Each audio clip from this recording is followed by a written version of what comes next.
The shuttle drifted toward the colossal arc of the human Dyson ring, its metallic ribs catching the distant starlight like frozen thunder. Commander Ravel Katuan stood at the viewport, tail flicking in a slow, uneasy rhythm. The structure stretched for millions of kilometers, an impossible monument to a species that had vanished a century ago without leaving a single corpse. "Approach vector stable," the pilot murmured. "No active defenses detected." Ravel didn't answer. Everyone knew the truth. If the ring woke up, nothing would matter. Human technology didn't need guards, it defended itself. The docking clamps locked with a dull echo. Ravel exhaled, adjusted the seal of his helmet, and stepped forward. His team, 4 seasoned investigators, followed in tense silence. The airlock hissed open, revealing a corridor coated in a thin layer of dust. Nothing here had moved in 100 years. It felt wrong, like stepping into a tomb built for giants. "Lights?" Ravel asked. "None responding," Lieutenant Vero replied. "Power grid's dead." Ravel's claws clicked lightly on the metallic floor as he advanced. Despite his training, the stories whispered in his mind: humans rewriting the physics of warfare, humans dismantling fleets in minutes, humans bending terrain to their will. And then, silence. Entire species prepared wars against a threat that no longer existed. But fear never faded. If anything, the emptiness made the legend stronger. They pushed deeper into the corridor. Ravel's visor cast a cone of white light ahead. Panels marked with human glyphs lined the walls, simple, elegant, and intimidating in their precision. Vero broke the silence. "Commander, why would the Council send us here now? This place has been dead for generations." Ravel hesitated. He hadn't told the team the real reason. The ring had emitted a pulse, a single, rhythmic signal detected by long-range probes. A heartbeat. Human frequency. Human signature. "We're here because something changed," Ravel finally said. "And the Council wants answers before panic spreads." Vero grunted but didn't press further. Minutes later, they reached a vast circular chamber. The walls curved upward into darkness. A silent machine dominated the center, an enormous sphere supported by thin metallic braces, smooth as glass yet humming with dormant promise. "The Continuum Gate Core," Ravel said softly. He had seen sketches in classified files, but nothing compared to the real thing. "This is where they open paths between systems without ships." "Without ships?" Vero asked. Ravel nodded. "They folded space, collapsed distance, remade cause and effect. Walking through light became travel. And then vanished," Sergeant Ryan muttered. "Maybe they walked too far." Ravel stepped closer. Something about the machine stirred a primal instinct, a subliminal pressure behind his eyes, as if it studied him in return. "Scan it," he ordered. Lieutenant Jorah lifted her analyzer. "It's dead. Zero activity. If the ring is waking up, it's not from here." Ravel touched the cold surface. A faint vibration tingled beneath his fingertips. He froze. The sphere warmed under his glove. Soft lines of glowing blue spread outward like veins awakening. "Commander!" Jorah gasped. "Power surge!" Ravel stepped back. The entire chamber began to hum, low and throaty, like an ancient engine stretching after a long sleep. Lights sparked along the walls. The air thickened, buzzing with static. "Shut it down!" Ryan shouted. "No!" Ravel said sharply. "Don't interfere. Human systems don't like interference." A column of light shot upward from the sphere, forming a holographic lattice of symbols, human script arranged in precise geometric patterns. The air vibrated with layered voices, overlapping but harmonic. "Recording detected," Jorah whispered. "It's speaking." The lattice twisted, condensed, and projected the silhouette of a human figure, tall, featureless, more light than individual. Ravel's pulse spiked. The hologram opened with a calm, steady tone. "We leave because we must evolve." The voice echoed across the chamber, not loud yet carrying impossible weight. The team stood motionless, held by the presence of a species no longer bound by flesh. We cross a boundary from which we will not return until the galaxy has need of us again. When we do, the shape of existence will change. The message flickered once, then vanished. The sphere powered down, leaving a hollow silence. Ravel realized he was holding his breath. "Commander," Vero whispered. "That wasn't a distress call. That was a promise." Ravel couldn't disagree. The words carried no fear, no hesitation, only certainty. Humanity had left because something greater called them forward. They hadn't died, they had outgrown the galaxy. He opened a channel to the shuttle. "Prepare for immediate departure. We're bringing this straight to the Council." "Understood," the pilot replied. The team hurried back through the corridors. But as they reached the airlock, the walls rumbled again. A deeper power stirred beneath the structure, spreading through the ring like a rising tide. Ravel's visor displayed a cascade of warnings. "Energy spike! Grid reactivation! Full system restoration!" "What triggered it?" Jorah shouted over the alarm. Ravel hesitated. The sphere had only awakened after he touched it. That wasn't coincidence. Human technology didn't act at random. It recognized parameters, input, identity, or lineage. A chilling possibility struck him. The humans had designed the ring to respond only to certain cognitive patterns. Their allies, perhaps. Their successors. Or their replacements. "Move!" he ordered. The corridor lights blazed alive one by one, following them like a pursuing flood. Metallic plates shifted overhead. Deep beneath, a mechanical rumble shook the floor.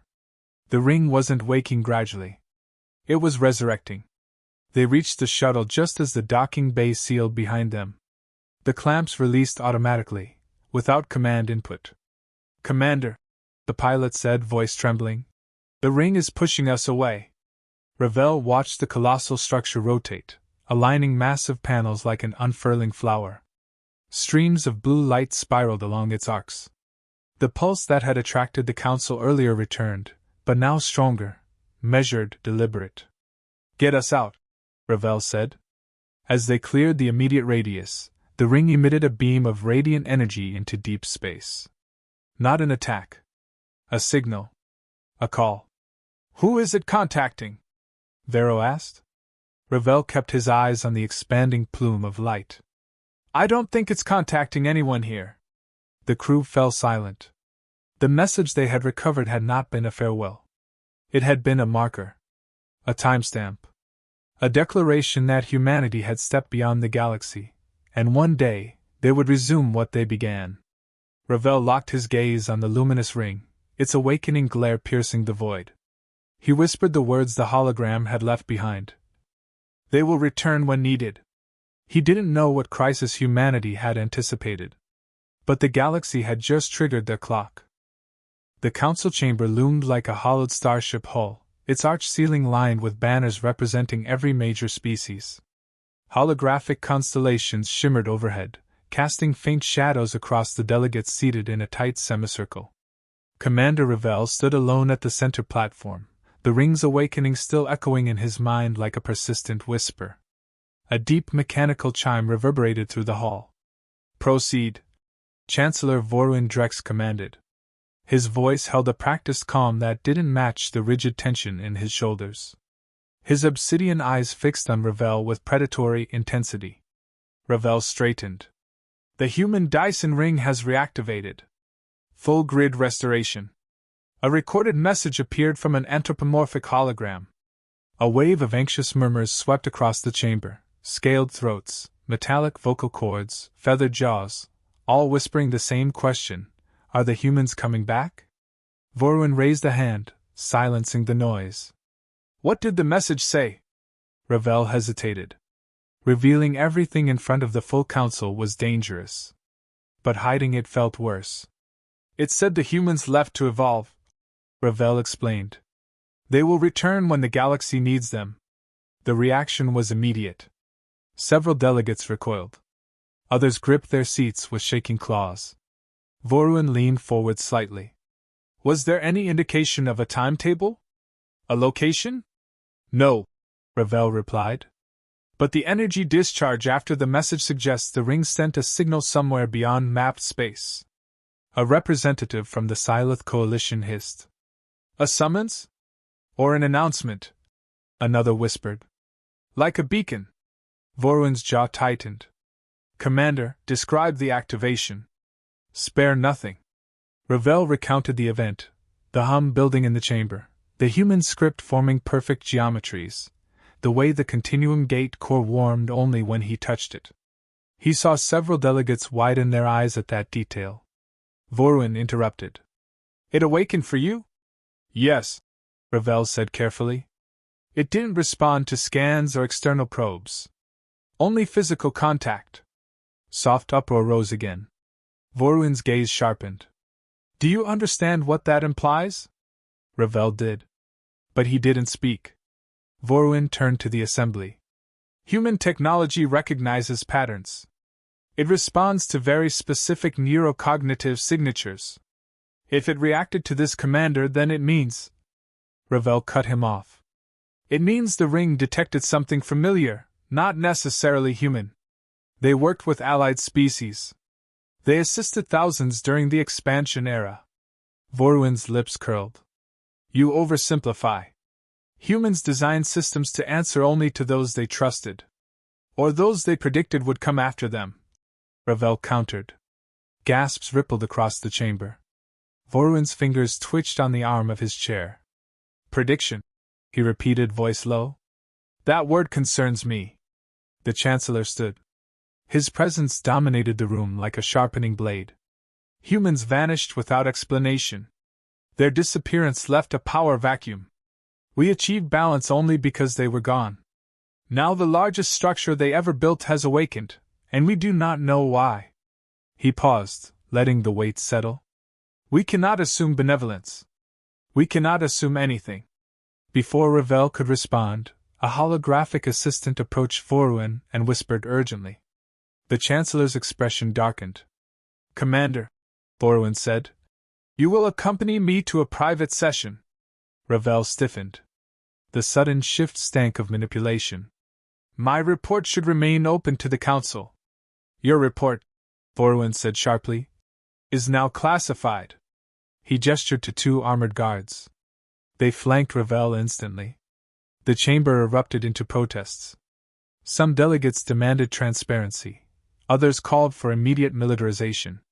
Vorwin ignored them and strode toward the side passage. Ravel followed under escort, jaw tight. The private chamber. The doors slid shut with a heavy thud. The room was dim, lit only by a long table of translucent crystal. Vorwin stood at its head, reviewing a series of holograms displaying the ring's energy patterns.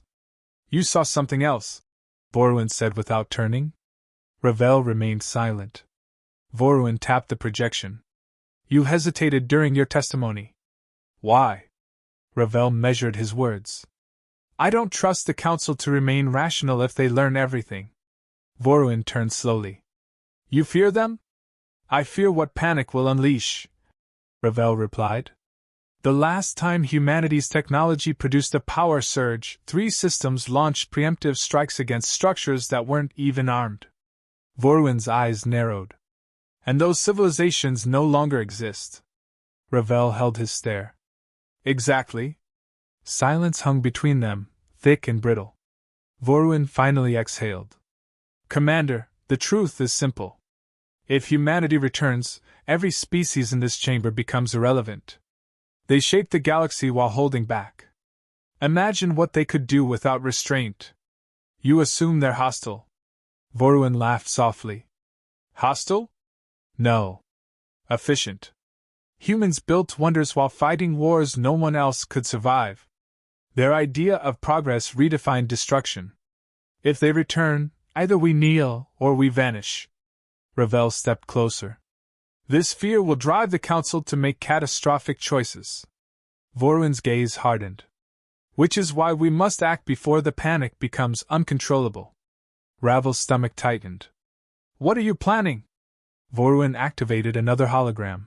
Multiple fleets converging around human megastructures across the galaxy. We will seize their abandoned sites, Vorwin said. Control the continuum gates. Disable anything preparing for their arrival. That's reckless, Ravel snapped. Human defensive systems will react violently. Not if we strike quickly. You'll provoke a response we cannot fight. Vorwin leaned in. I won't wait for them to reclaim their throne. Ravel took a slow breath, choosing his next words carefully. If we act in fear, we become the threat. Vorwin stared at him with cold certainty. Then perhaps you should reconsider which side you stand on. The temperature in the room seemed to drop. Ravel spoke quietly. I stand on the side of survival. As do I, Vorwin said. But only one of us understands what that requires. He ended the discussion with a sharp gesture. The guards stepped forward. Commander Ravel Katuan, you are assigned to a restricted detail. You will investigate all remaining human facilities, and you will report directly to me alone. Ravelzers lowered. You're cutting the council out. I'm controlling the narrative, Vorwin corrected. And you will comply. Ravel clenched his fists but nodded. Disobedience here meant disappearing quietly. Good, Vorwin said. Because I suspect the ring's awakening is only the beginning. And if humanity is returning, we must be ready. Ravel turned away, mind racing. Vorwin was preparing for conflict, one the galaxy couldn't survive. And somewhere in the dark between stars, the human signal continued to spread. Something was answering. The shuttle shuddered as it dropped out of hyperspace near the second human megastructure, a massive toroidal habitat orbiting a dormant star. Commander Ravel Katuan gripped the control console, tail twitching in restless tension. The energy signature here dwarfed anything the Council had catalogued. Waves of power that distorted sensors and created ghost readings across multiple spectrums. Report, Ravel ordered, scanning the readouts. Lieutenant Jorah's fingers danced over the controls. Multiple continuum gates are active simultaneously. The energy is unprecedented. It's reorganizing itself in real time. Ravel's jaw tightened. He had seen the first ring wake, had witnessed the pulse that seemed almost alive. But this was beyond comprehension. Gate cores across 3 systems were synchronizing. Whatever humanity had become, they were connecting. Do we know the destination? He asked. Jorah shook her head. It's like the gates are communicating with each other. Not sending ships, communicating. We can't track the flow. Ravel exhaled slowly. Then they're preparing. Not attacking. Preparing. For something larger than the galaxy's map. Discovery. The shuttle landed on a flat landing platform. The megastructure's surface was alive with quiet energy, veins of blue and white light tracing its curves like a living organism. Commander, Ryan said, pointing toward the entrance. Sensors indicate residual human consciousness patterns. Not alive. Not AI. Something else. Ravel narrowed his eyes. We're not dealing with machines. Humans engineered a presence beyond physical form. He stepped forward, scanning the entrance. The doors opened automatically at his approach, revealing a grand atrium where the ceiling was lost in darkness, and walls stretched endlessly. At the center, a second continuum gate pulsed gently. It responded as he approached, a soft hum vibrating through the floor, through his bones. Stand back, Ravel warned. He placed a hand on the edge of the gate core. The pulsing intensified, coalescing into a holographic display. Symbols, geometric and fluid, formed a network across the atrium. Lights extended outward like neural pathways connecting distant points. And then the voice returned, layered, calm, yet carrying infinite weight. Preparation is underway. We return to restore balance. Observe, but do not interfere. The chamber trembled. Not violently, but purposefully. The hum became a song of energy, resonating with every frequency the shuttle sensors could detect. Ravel swallowed. He realized humans had transcended matter itself. These were not corporeal beings. They were pure intention, pure computation, orchestrating systems across light years. Council fleets mobilize. Ravel activated the comm link. Commander Katuan to Council fleets. Do not engage, Repeat, do not engage. Human systems are not conventional. Firing could trigger catastrophe. Static. Then Vorwin's voice, sharp and cold. I hear you, Khatun. But we cannot ignore this. I will not allow humanity to return and unseat the Council's authority. Engage only if necessary. Ravel's tail bristled. Necessary? Chancellor, the humans could erase entire fleets without a single shot. Aggression will guarantee destruction. Vorwin's tone hardened. Then advise accordingly and pray you are wrong. The galaxy cannot wait for legend to decide reality. The line went dead. Ravel stared at the holographic readouts. Gate activity was accelerating. Points of energy coalesced into bright nodes, mapping routes across sectors. And somewhere along those paths, an answer was waiting. The ascension revealed. Ravel's team followed him deeper into the structure. The walls were etched with faint glyphs glowing in response to their proximity. He traced one with his claw, a hand-shaped indentation. The glyph flickered, then projected a human-like silhouette, luminous and faceless. Recording, Jorah said. It's alive. Ravel crouched, scanning the projection. Patterns emerged, information layers encoding years of human evolution. They had converted consciousness, biology, and knowledge into a format that existed outside space, outside matter itself. They're still human, Ravel whispered. But not in the way we understand. Then what are they? Ryan asked, voice trembling.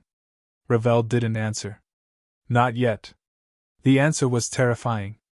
These beings could reconstruct planets, fleets, and stars, not for war, but for necessity. Their reach was absolute. A sudden surge rippled through the atrium. Lights flared, and the floor vibrated underfoot. Gate core spike! Jorah shouted. Ravel, it's expanding! The nodes across the holographic map brightened simultaneously. Connections formed across entire galactic quadrants in seconds. Communication lines, previously imperceptible, became visible streams of energy. They're everywhere, Ravel muttered. And nowhere. They exist through their machines, through their constructs. They are returning without leaving. Vorwin's impatience. Back in Council space, Vorwin issued orders.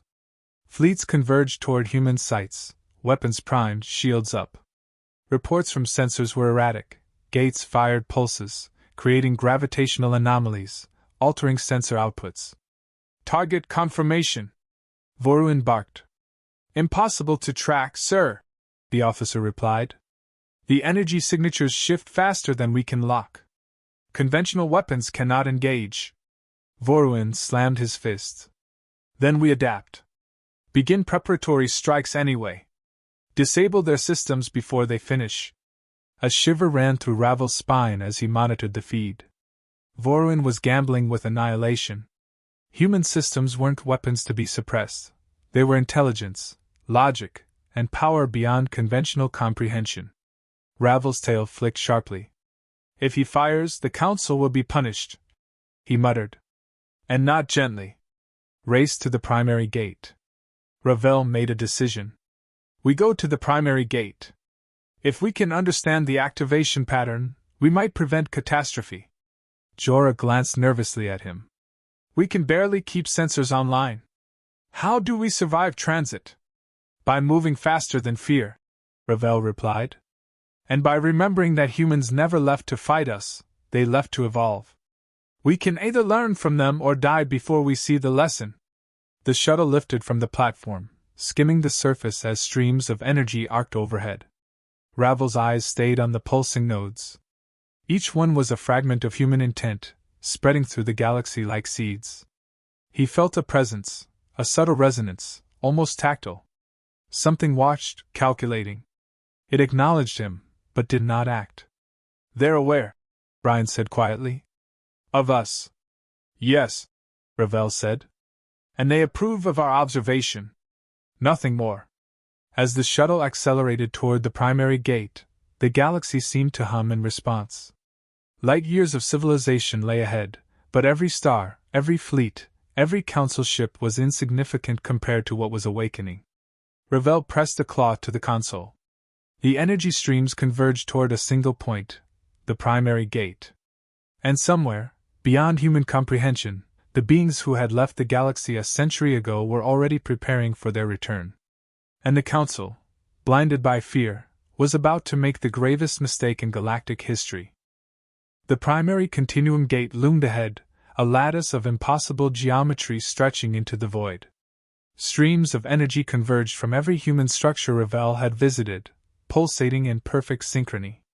Lights spilled across the shuttle's viewport, illuminating the cosmos in hues that didn't exist in any spectrum catalogued by the Council. "Commander," Jorah whispered. "The gate, it's expanding faster than predicted. I don't think conventional physics applies here anymore." Ravel's claws flexed on the console. "That's not just physics. That's intent. The humans are orchestrating matter itself." Behind him, Ryan checked the comm feed from Council space.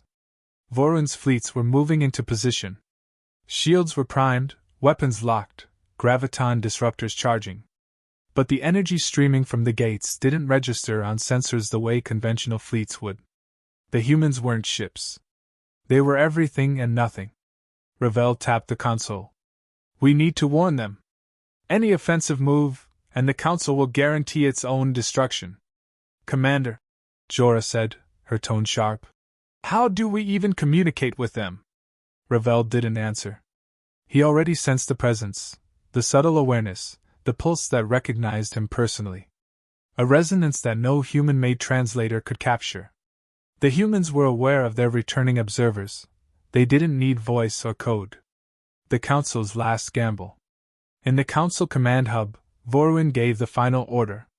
"Fire on the gates if they activate fully. I will not allow humanity to return unopposed." Sensors flickered. Gravitation waves distorted. Fleets hesitated, unable to target the precise nodes. Voron clenched his teeth. "Do it anyway!" The first salvo of disruptors launched. Energy beams flared, streaking toward the primary gate. But the human response was instantaneous. Nodes along the lattice flared, stretching across light years in a single heartbeat. Graviton pulses reversed the Council's weapons, neutralizing them before they left the launch bays. Shields didn't absorb, shields didn't block. The energy reshaped itself, rendering every weapon useless. "Shields gone," an officer whispered. "Weapons offline." Voron's fury radiated through the comms. "Impossible!" Ravel's tail bristled. "Not impossible. Ineffective. They are beyond war as we know it." Humanity returns. The lattice condensed into a singular point of blinding white energy. From it, the humans emerged, not as bodies, not as ships, not even as holograms, but as beings of pure energy and intention, radiant forms folding and unfolding across the void. They spoke once. Not words in the usual sense, but a resonance that vibrated directly into minds across the galaxy. "You were warned." In an instant, Council fleets froze. Gravity fields realigned. Weapons disabled themselves. Ships hovered helplessly, caught in a web of human design. There was no death, no violence, yet the power was absolute. Ravel felt it firsthand. The energy washed over the shuttle, registering his presence, acknowledging him, yet leaving him unharmed. The humans didn't need to touch him. Their awareness alone was enough to enforce balance. They're not attacking," Jorah whispered, awestruck. Ravel's gaze remained locked on the radiant forms. "No. They're correcting. Voron's fall." Voron's voice cracked over comms. "Commander Khatun! You must act!" Ravel gritted his teeth. "I warned you, Chancellor. Now you see the consequences." The human energy wave moved toward the Council command hub. Within seconds, Voron's chair was immobilized. The Chancellor's authority evaporated, replaced by a calm, unavoidable order: cease all operations. "No!" Voron shouted, but his voice was swallowed by the energy. Every ship under his command powered down. Every weapon, every graviton cannon, every fighter, rendered inert. The humans didn't destroy him. They didn't kill anyone. They removed the threat silently, efficiently, with absolute authority. Ravel exhaled. They judge by intention, not impulse. And they found him wanting resolution. In the aftermath, silence fell across the galaxy. Council fleets drifted, alive with energy yet harmless. Human energy forms rotated gently, folding and merging across vast distances, restoring what had been broken by centuries of conflict. A voice echoed, calm, commanding, yet filled with reassurance. We return to repair what was neglected. We do not conquer. We correct imbalance. And we will remain vigilant until the galaxy learns its own lessons. Ravel stood at the shuttle viewport, tail brushing against the console. The humans, evolved beyond comprehension, were still watching, still present, yet no longer constrained by corporeal limits. They didn't leave to escape, Ryan said softly. They left to become this. Exactly, Ravel replied. He looked across the luminous forms, their presence immense but serene. And now we see why the galaxy was never ready for them. Jorah broke the silence. What happens next? To the council? To everyone? Ravel hesitated. Balance is restored, but on their terms. Those who sought domination are removed. Those who understand survive. And I am to be their liaison. The shuttle glided toward the primary gate. Ravel felt the subtle resonance again, human acknowledgement of his role. Not a command, not a request, but recognition. They trust you, Jorah said, awestruck. Ravel's claws pressed against the console. Not trust. Responsibility. The humans left the galaxy in chaos for a reason. Now it's up to us to listen. Epilogue. Across light years, every corner of the galaxy had felt the return. Civilization paused, not in fear, but in realization. Humans were no longer merely inhabitants. They were architects of existence, judges of balance, keepers of the ultimate design. The Council had learned its limits. Empires understood humility. And Ravel Khatun, once just an observer, now carried the weight of humanity's message into a galaxy reborn. In the distance, the luminous forms lingered, serene yet incomprehensible, a reminder, when humanity returns, it does not merely arrive. It reshapes everything. Ravel whispered, watching the gates pulse. They will not forgive ignorance. They will not tolerate arrogance. And they will never be underestimated again. The galaxy exhaled. And somewhere, in the vast emptiness of space, humanity waited, omnipresent and inevitable.